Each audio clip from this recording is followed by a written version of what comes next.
Does tax frighten you? Does it make you want to run a million miles away? Well, it shouldn't, and I'm going to explain to you why in this video. Hey guys, I'm Mark. Welcome back to the accounting channel. In this next video, I'm going to explain to you the 4 main taxes that you need to know about if you're running a business in Ireland. Everything from tax registration to tax filing. This video forms part of a playlist I'm making on Irish taxes for entrepreneurs and startup companies, and I'll add a link to the playlist in the description below. If you enjoyed this video, please give it a thumbs up and don't forget to subscribe to the channel. If you're in business, dealing with taxes is basically unavoidable. It doesn't matter if you're running a company or if you're just a sole trader. Everyone pays taxes. And these are the 4 main taxes that you need to be concerned with: income tax, corporation tax, VAT, and employment taxes. The only difference between income tax and corporation tax is that income tax is for sole traders and corporation tax is for companies. You only really need to be concerned about VAT if your company meets certain thresholds, and you shouldn't worry about employment taxes either unless your company employs staff or you're getting paid a salary through your company. So let's get started.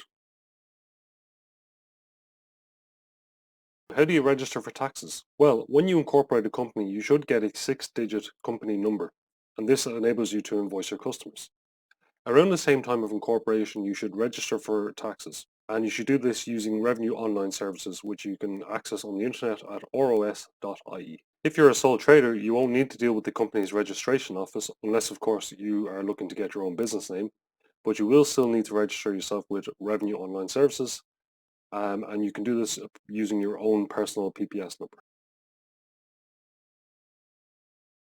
Once you've registered for taxes, you'll need to be mindful of the deadline dates. As Ireland operates a self-assessment system, it is your responsibility to both calculate and file and also pay your taxes to the revenue commissioners. You'll also need to keep your accounting records for at least 6 years in case of a revenue audit. Failure to pay or file your taxes can result in large fines and penalties, some as high as 5 to 10% of the original tax. And then that also incurs interest every day at a rate of about 8% per annum. So it is quite a cumbersome and complex task, which is why so many companies hire accountants to look after this particular problem for them. In Ireland, companies pay 12.5% tax on their profits, while sole traders can be taxed up to 40% of their net profits. A company's corporation tax return has to be filed by the 23rd day of the 9th month after the financial year-end date. So what does that mean? Basically, it means that, let's say you have a financial year-end date of the 31st of December 2019. You go 9 months ahead of that, which is going to be September, and the 23rd day of that month, which is the 23rd of September. So if your financial year-end is 31st of December 2019, then you have to file by the 23rd of September 2020. Companies also have to pay preliminary tax each year. And if you're a small company, meaning your tax bill is less than €200,000, which is the case for most companies in Ireland, then you have to pay either 100% of your prior year's liability, which you've probably just calculated on your tax return, or 90% of your current year estimated tax liability. You can't pay less than the lowest of these two figures. Also, if 2018 was a short year, meaning you only traded for a few months, then you have to annualize it. So divide it by the number of months your company was in business and multiply it by 12 months. But when do you have to pay corporation tax? Well, you're going to love this one. It has to be 31 days before your financial year end date and the 23rd of that month. Confused? You should be. But let's break that down. Let's say you have a financial year end date of the 31st of December 2020. So 31 days before that is the 30th of November, which means we're in November. So take the 23rd of that month, which means you have to pay your preliminary tax on the 23rd of November 2020 for your financial year end 31st of December 2020. There's some good news for startup companies though. In your first year of trade, if your tax bill is going to be less than €200,000, which I'm assuming most people it will be, you don't have to pay preliminary tax in your first year of trade. Instead, you're going to pay 100% of the tax due when you file your first corporation tax return. So because this dates business is so confusing, I've decided to make a Excel calculator which is available for download in the link in the description below. Let's go through that calculator now. It works very easily. You put in what today's date is. So I have it set in a formula to give you today's date. You put in your incorporation date. Let's say it's the 1st of July 2019. And then you put in your year-end date, which is going to be, let's say, the 31st of December 2019 also. And this will give you when your preliminary tax payment date is. It's the 23rd of September 2020. So had I put in the incorporation date as being, let's say, 1st of July 2017, your preliminary tax date would have been the 23rd of November 2019. Okay? Let's say we're looking at the 31st of December 2018.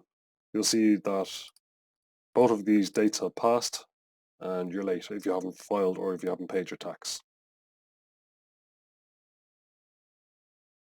VAT is a mandatory tax for all businesses if certain thresholds are met. Within a 12-month rolling period, if you have sold more than €37,500 worth of services or €75,000 worth of goods, then you must register for VAT and make filings every 2 months. If you haven't breached these thresholds, then you don't have to register for VAT, but you can voluntarily choose to register for VAT if you haven't met these thresholds yet. But why would you want to do that? Well, for one, you'd be able to claim back all the VAT that you've paid on your company expenses. Also, if you're selling to suppliers, they will be able to claim back the VAT that you have charged them on your invoice, assuming they are also a VAT registered business, of course. It's important to note though that there are different VAT rates depending on what type of good or service or who you're selling it to. If they're in Ireland, if they're in the EU, if they're in the world, and if you're selling baby goods or if you're selling professional services. It's in so much detail that I will have to do another video on this and it will be coming soon.